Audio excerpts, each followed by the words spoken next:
What's up, folks? Welcome back to the channel. Boozer here. Thanks for stopping by. Hopefully you guys have a good start to your week. Happy Monday, by the way. In today's video, we're going to go over a couple of events that are going on right now. They're not pertaining to the Fabian Fusion, but they basically give people an option to participate in some kind of event if you're not participating in the Fusion. So Plarium, always very good at keeping everybody engaged. Wallets open. And yeah, so we got the Verdant Deck of Fate. This has nothing to do with the Fusion, just for people to pick up a champion if you have an itch to do something. Also, we have the summon pool for the Prism summon pool here. We have a good crop of champions here. Obviously Newt is going to be the crazy one. Maybe game changing. Most game changing for PvP, maybe Armans if you don't have Armans. But Newt for PvE is going to be incredible. Harima is very good as well. And Core is very good without Narcies. Ethereon is very good for Hydra. Duchess very good in all areas as well. And then we also have Geomancer headlining a bunch of epics here. We have Ugo as well. A couple Mikage pieces if you guys are interested. So Plarium is also kind of settled into the values for the Prism Shard. 6% Legendary, 94% Epic, 40 crystals to summon. They've been hovering around 35 and 40 crystals for a little while now, so just keep that in mind. But it's good to know that we have relative known values now for these pool events. So what's going to happen is that this event will end in just under 5 days. It's going to end just before the champion chase starts. Now, there is a champion chase that's happening that's for the Fusion. So, you don't have to worry about that if you're not going for the Fusion. But if you want to go for the champion chase, you can add some extra points there through this Prism Pool event. What I mean by that, if you guys don't know how this works, this Prism Pool event will automatically summon 40 crystals if you have 40 crystals to summon. So for me, I have 50 here. I've saved these from a previous summon Prism Pool event. So this will automatically summon for me at the end of this event. However, the champion will not automatically go into my inbox until I confirm clicking the summon pool tab. So once the champion is pulled automatically by the end of this event, a red dot will show up here in the summon pool tab. Once I click on the tab, then the champion will be registered to me. So what you want to do is you want to register the champion or click the red dot once the champion chase is open. When it is open, you will get the point credit for whatever you pull, whether it be an epic, so 250 points, or legendary, 500 points. Now, this is pretty much min-maxing what you can do in terms of the Prism Shard points from these champions. It's important if you are, trying to scrape the bottom of the barrel trying to finish these events. So, for example, if you're trying to finish the Fabian event, this 250 points could be the difference between you finishing and not finishing. So hopefully this tip helped you guys out. If you guys are wailing out, this might actually work for you as well, where you can basically stock up on these Prism Shard crystals. Let them all expire. I know you don't get the excitement of pulling the shards, but let them all basically let this event expire and let this event automatically pull your crystals for you. And then at that point, once the chase opens, then you collect all your champions. You will get likely credit for all the champions that it auto pulled for you. So just a little bit of a extra efficiency thing here. So you get some extra points for a champion chase, some extra goodies and all that. Might be useful, might not be, but just quickly cover that here. The big thing here that's probably going to be very interesting for a lot of people is this Verdant Deck of Fate that's happening right now. So quickly hopping into the Verdant Deck of Fate, we have, the St. Patty's theme Deck of Fate here. It's going to be getting artifacts and accessories, so dungeon diving, summoning champions from shards, so a summon rush. It's not a champion chase, so it's not going to be the quality of the champions that you pull. It's going to be the quality of the shard that you pull, and it's going to be a summon souls from soulstone. Again, it's going to be the quality of the stone, not the quality of the soul you pull out. So this is a situation where, yes, you get a guaranteed champion out of it. You get a void legendary champion, Kawn Branchbreaker. That is the main prize in all of this. Now, I just did a showcase on this champion. If you guys are interested, make sure you guys take a look at that. Showcasing how hard he can actually hit, because he is a damage dealer with some self-buffing mechanics here, which is pretty good, obviously. And he has block revive on his A1, and he has an A2 that hits based on the amount of shield he has on himself.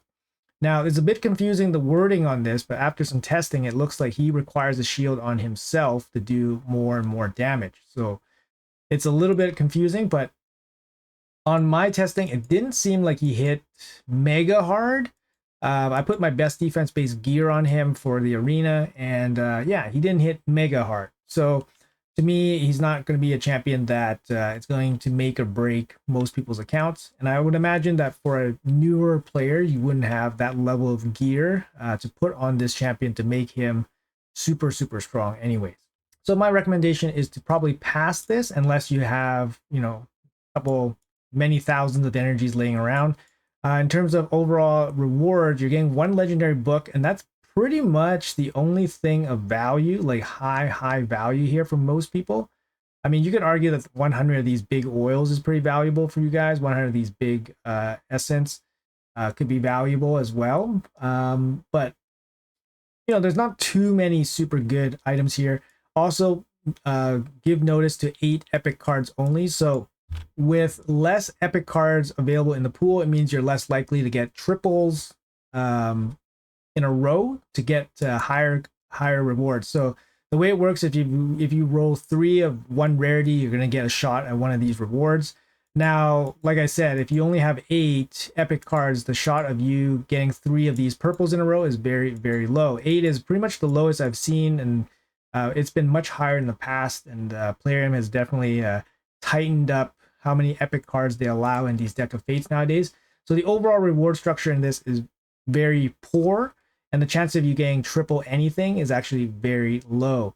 There's no sacred shard here as well, and there's no big rock available as well in the deck of fate. So the overall reward structure is very bad, and the overall chance of getting these lower end rewards is bad. Like, yes, you have a mythical book, but you don't have the big rock, you don't have the sacred shard, which are basically considered one of the higher end rewards that they don't give out very often. So far it looks pretty bad. And like I said, it's a dungeon diver, a shard event, and a soulstone event. Now, we had this basically exact same situation happen just over a year ago.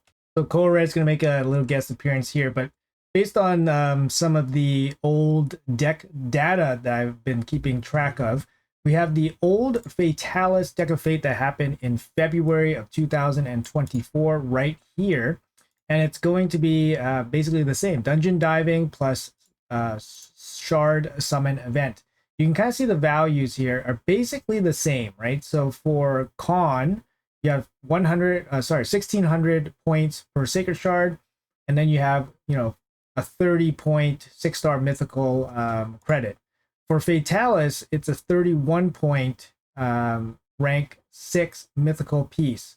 So Fatalis actually gave you slightly more points for the dungeon diving component, the same points for the shard component, but in the Kawn event, the current Kawn event, it gives you the soul stone option. So if you don't take advantage of the soul stones being pulled for this Kawn deck of fate, it's actually going to be worse than the Fatalis deck of fate that happened in February 2024. Now, in terms of overall cruelness from Plarium, Freya's deck of fate gave less points for the soul stones compared to what we're seeing right now, which is 3,500. And in terms of the dungeon diver component, the Bell's deck of fate was even more cruel in terms of the points for the dungeon diving component, although it was a chase structure instead of a summon rush structure for the shards. So it's a little bit different, of course, but overall, this current Kawn deck of fate structure is actually very, very punishing. If you guys remember Fatalis, it was a very high, high effort deck of fate to finish. In terms of what you need to finish this event off with just energy, it's about 15,000 gems if you're farming hard 10. So it's about 15,000 gems. It's about 50-ish thousand energy to complete. So, you know, you guys can supplement that with some sacred shards. Each sacred shard is only going to save you about 2,000 energy, so it's actually not that big of a savings. And yeah, if you want to do it purely off sacred shards, it's going to cost you 25, which is the same cost as what Fatalis cost back in the day. But there is a soul stone component here. So if you can pick up some extra points from the soul stones, it makes it a little bit better than the Fatalis deck of fate. And like I said, you're going to be looking at 50,000 to 55,000 energy if you want to complete it fully from energy. And yeah, if you can supplement it with one Sacred Shard, each Sacred Shard is worth roughly about 2,000 energy. So overall, it's a pretty nasty Verdant deck of fate. I mean, you get a champion that's kind of mid. He hasn't hit super hard for me, and especially from the other playtests that I've seen for him. His A2 reads kind of wonky to me, so I don't really fully understand it. Maybe there's a very tricky way of making this work. His A1 block revive is actually really decent. I like it. It's a big threat all the time. It works with ally attacks. It actually hits decently hard as well.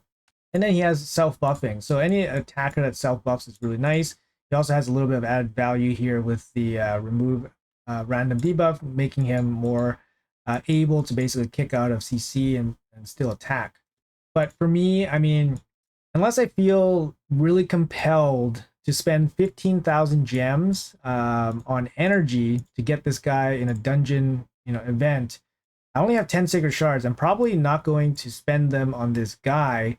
So I could spend the gems, but honestly, I don't really kind of feel ultra compelled to get him. Some people will say he's a void legendary. It's really, really hard to get void legendaries, etc., etc. And honestly, gems are replenishable resources, right? Gems are replenishable resources. Energy is replenishable. Shards are replenishable. And then getting this champion, you might never have a chance to get. So that would be the strongest argument to getting him. And basically, gotta catch them all these Pokemon when they're available. You try to get them if it's possible for you. But this is a really, intensive event that requires quite a bit of effort. I don't want to pull the soul stones. However, I could see the argument where people say this, the soul stones are worth pulling just to get a little bit of help or a little bit of relief from your other resource spending. Now, would I go for this guy personally? I'm kind of on the fence, to be honest. He's not a great champion or a champion that I would really use myself. But that hasn't really stopped me in the past from getting champions. Basically, my mentality is if I can do it, I will probably try to do it. Namely because otherwise, it's kind of like the sake of the game, right? It's the sake of the game. You try to, the chase the champions and play the game out. Obviously, if you're very limited on resources, or if going for this champion breaks, your account in terms of getting the fusion or completing events in the future, then obviously you want to stay clear and focus on what you're trying to achieve in the first place. So for me, if it jeopardizes anything like that, you're definitely not going to bother with this champion. But if it's reasonable to get it, maybe I will try to go get this champion. I did call this event. I was kind of guessing that there was probably going to be some kind of Deck of Fate event in the second week of the fusion. So I pretty much called this. But yeah, guaranteed champion is guaranteed champion. Where can you spend your energy for the dungeon diving portion of this, right? Because that's what I'm most interested in. I don't really want to spend shards pulling for this Deck of Fate. What I'm most interested in is spending the energy portion, right? So the Deck of Fate will overlap with the Spider Tournament and the Fire Knight Tournament. It also overlaps with training. I mean, you could pretty much set it all day to run Spider, and then you'll get a champion out of it. Now, whether you want to spend, roughly that amount of 15,000, 16,000 gems for this champion to go all into Spider. Spider is a pretty useless dungeon nowadays to farm because of all the 9-piece accessories and stuff like that.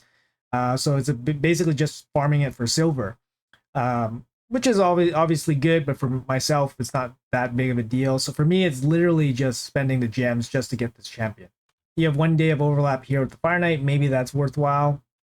But generally, it doesn't look too enticing. To be honest, I'm trying to, come up with reasons how I could justify going for this.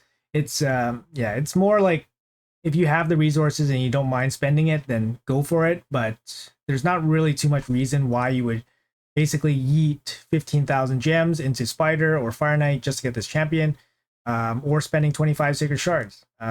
We do have a Titan, most likely a Titan event coming at the end of the fusion.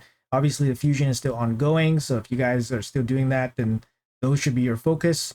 But yeah, it's going to be a little bit of a whale event. If you guys are interested in it, go for it. Best of luck. It's pretty straightforward, not particularly too friendly to the player base in terms of the point structure. But I mean, it could just be an easy champion to pick up, right? If you have the resources, namely energy and gems, you can get it done pretty quick just doing spiders. So up to you guys. Let me know in the comments below what you guys think about this event.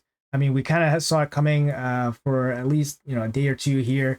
Yeah, 25 secret shards, basically hit the nail on the head. You know, Fatalis 2.0, I guess. But Fatalis might be better than this champion, to be honest. Anyways, yeah, let me know in the comments below what you guys are planning to do. Once again, have a great start to your week. And yeah, I'll see you guys in the next one.